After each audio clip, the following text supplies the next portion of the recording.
Halo teman-teman, kembali lagi bersama saya Octaviani Pascalia Astuti. Pada video kali ini saya akan membahas mengenai hukum dasar gereja. Ada 3 pokok bahasan yang akan saya bahas di sini, yaitu yang pertama, pandangan dari Santo Thomas Aquinas tentang sifat-sifat esensial dari gereja. Yang kedua, mengapa gereja membutuhkan hukum. Dan yang terakhir adalah di mana tempat hukum cinta kasih dalam hukum gereja. Oke, saya akan menjelaskan bagian yang pertama, yaitu pandangan dari Santo Thomas Aquinas. Ada 4 pandangan dari Santo Thomas Aquinas mengenai sifat esensial dari hukum gereja itu sendiri. Yang pertama, hukum yang dibuat dengan akal budi atau rationalis ordinatio. Hukum adalah aturan dan ukuran tindakan di mana manusia didorong untuk bertindak atau tidak bertindak. Karena itu, hukum mengikat seseorang untuk bertindak. Menurut pendapat Santo Thomas Aquinas, hukum pertama-tama merupakan sebuah aturan yang dibuat atas dasar pemikiran dari akal budi manusia itu sendiri. Dasar pemikiran tersebut melalui berbagai pertimbangan serta proses yang panjang dalam akal budi manusia. Atau hukum dibuat dari produk ratio atau nalar atau akal budi. Berdasarkan pada fakultas dari kemampuan tertinggi manusia yang berbeda dari makhluk lain adalah akal budi. Hukum itu hasil kerja otak, tetapi hukum itu harus bersifat manusiawi. Yang kedua adalah hukum dibuat untuk kebaikan bersama atau bonum comune. Suatu sifat esensial yang kedua yang harus ada dalam sebuah hukum yaitu tujuan hukum untuk sebuah bonum comune atau kebaikan bersama. Hukum berasal dari akal budi praktis. Praktis yang dimaksudkan di sini adalah dalam sudut pandang Santo Thomas Aquinas. Tujuan akhir dari manusia adalah kebahagiaan itu sendiri. Tujuan dari hukum ialah untuk dapat mencapai kebahagiaan manusia. Namun, setiap kebahagiaan dinyatakan untuk kebahagiaan yang menyeluruh. Kebahagiaan individu haruslah sesuai dengan kebahagiaan semua orang dalam masyarakat. Atau lebih singkat, tujuan hukum itu untuk kebaikan bersama atau disebut bonum comune tadi. Hukum dibuat oleh hasil pertimbangan otak dengan tujuan kebahagiaan orang dan kebahagiaan bersama. Yang ketiga adalah pembuat hukum. Suatu sifat esensial yang ketiga yang harus ada dalam sebuah hukum yakni sebuah hukum itu sendiri. Menurut pandangan Santo Thomas Aquinas, hukum harus dibuat oleh mereka yang memiliki tanggung jawab atas hidup bersama. Tidak semua orang memiliki wewenang untuk membuat hukum, karena hukum di satu pihak berkaitan dengan otoritas tertentu dengan fungsinya sebagai pembuat hukum. Menurut pandangan Santo Thomas Aquinas, untuk mengatur segala sesuatu demi kebaikan bersama adalah tugas dari wakil seluruh rakyat. Oleh karena itu, pembuat hukum haruslah bertanggung jawab terhadap rakyat secara keseluruhan, baik rakyat banyak atau seorang personal publik. Dan yang keempat, pandangan dari Santo Thomas Aquinas adalah promulgasi hukum. Menurut pendapat Santo Thomas Aquinas, hukum haruslah dipromulgasikan atau hukum itu harus diumumkan. Hal ini bertujuan supaya hukum tersebut dapat memperoleh kekuatan yang mengikat yang adalah ciri khas untuk suatu hukum itu. Hukum yang sudah dipromulgasikan atau hukum yang sudah diumumkan dikatakan sah dan legal karena mengikat semua orang di mana hukum itu berlaku. Hukum yang dipromulgasikan mengikat saat setelah diumumkan dan juga pada masa yang akan datang. Pokok pembahasan yang kedua adalah mengapa gereja membutuhkan hukum. Hukum dalam gereja itu sangat penting, seperti diungkapkan klasik ubi societas ibi ius, di mana ada masyarakat maka di situ ada hukum. Poin-poin penting untuk menjawab mengapa gereja membutuhkan hukum ialah yang pertama, dimensi sosial dan komunal gereja umat Allah. Konsili Vatikan kedua pada tahun 1962 sampai 1965 mengangkat gambaran gereja sebagai umat Allah dengan kata-kata ini. Di segala zaman dan di setiap bangsa Allah berkenan kepada siapapun yang takut akan Dia dan yang melakukan kebenaran.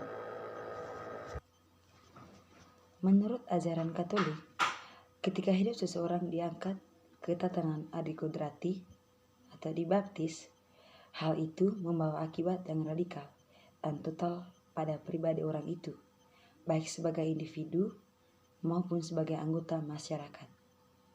Sama seperti dalam tatanan kodrati, di mana semua orang saling disatukan melalui ikatan sosial yang bersumber dari sosialitas manusia, demikian pula orang-orang beriman Kristiani yang dilahirkan kembali dalam Kristus dan yang diangkat ke dalam tatanan keselamatan.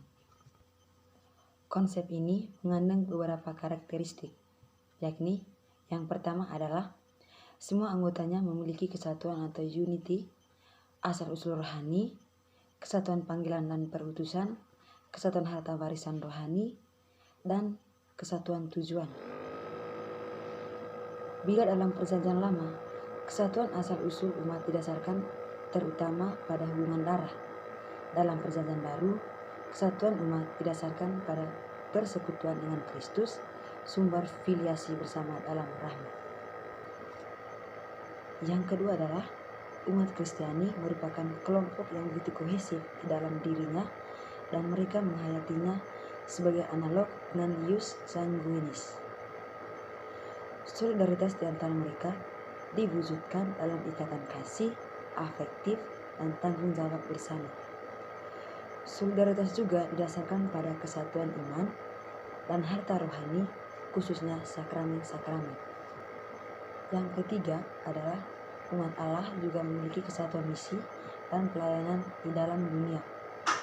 Mereka sadar bahwa gereja bukanlah semata-mata organisasi hierarkis, melainkan dikumpulkan menjadi kesatuan. Dan yang keempat adalah umat Allah diorganisir menjadi sebuah unit dan tatanan yuridis yang lebih tinggi. Keseluruhan ikatan sosial itu ditata berdasarkan 3 prinsip.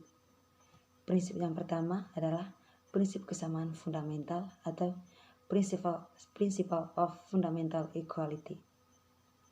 Konsili Vatikan kedua mengajarkan bahwa berkat kelahiran kembali di dalam Kristus, di antara semua orang beriman Kristiani, terdapat kesamaan martabat dan kegiatan bersama dalam membangun tubuh Kristus. Berdasarkan Lumen Gentium nomor 32.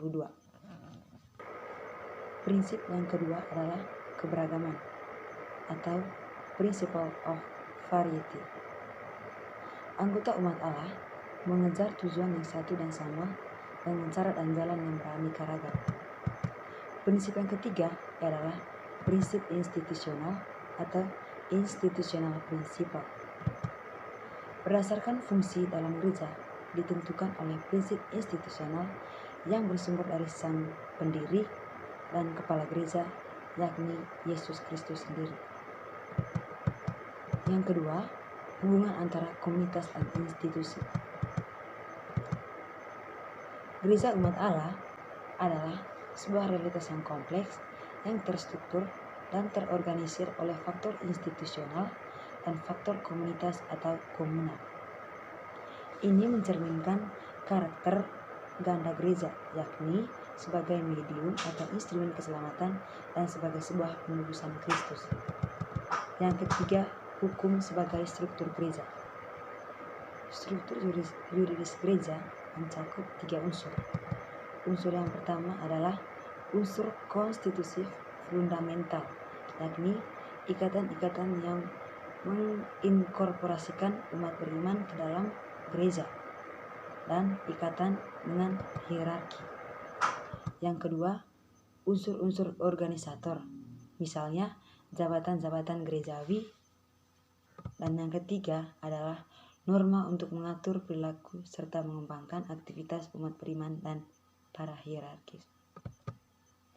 Yang keempat adalah basis sakramental hukum kanonik.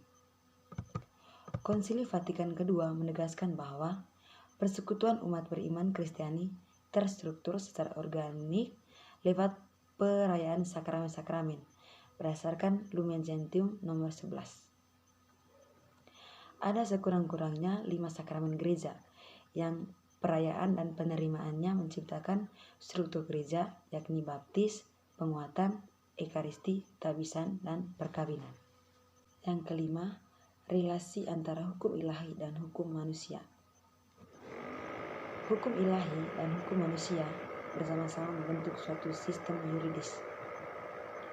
Ada 3 prinsip yang mendasari relasi tersebut, yakni yang pertama, struktur yuridis dasariah dari gereja bersumber langsung dari hukum ilahi atau dari kehendak ilahi, yakni ikatan yuridis di antara orang-orang terbaptis dan terstruktur hierarkis gereja. Yang kedua adalah umat memiliki otoritas dan otoritas itu merupakan satu sumber hukum berdasarkan hukum ilahi. Yang ketiga adalah semua realitas sosial dalam gereja selalu memiliki tatanan dasarnya sendiri, yakni hukum kodrat untuk beberapa kasus dan selebihnya hukum rahmat. Oke, sekarang masuk pada pokok bahasan yang terakhir, yaitu di mana tempat hukum cinta kasih dalam hukum gereja. Gereja didirikan oleh Tuhan Yesus Kristus sendiri dan lahir darinya. Kristus dan gereja membentuk satu tubuh dengan Kristus sebagai kepala dan gereja sebagai tubuhnya. Karena itu, Yesus Kristus menjadi dasar, pusat, dan tujuan hidup gereja. Sekarang, kita akan melihat beberapa ungkapan hukum cinta kasih di dalam hukum kanonik. Yang pertama, kodeksi akhiri dengan penegasan bahwa keselamatan jiwa-jiwa atau salus animalum supremalis adalah hukum yang tertinggi berdasarkan Kanon 1752. Dengan demikian, hukum gereja mengabdi kepada kesejahteraan rohani atau keselamatan jiwa-jiwa, baik secara perorangan maupun secara bersama-sama. Yang kedua adalah dalam sistem legislasi Gereja Katolik ada tempat terhormat untuk prinsip ekuitas. Dalam kata Latin ini secara harfiah berarti sama, sejajar, melakukan keseimbangan, membagi secara adil. Istilah ini kurang lebih berarti keluasan dan kearifan dalam penerapan undang-undang. Kodeks menerjemahkannya dengan kewajaran. Oke, sekian saja untuk hari ini. Semoga bermanfaat. Dan jangan lupa like, comment, dan subscribe. Terima kasih. Bye-bye.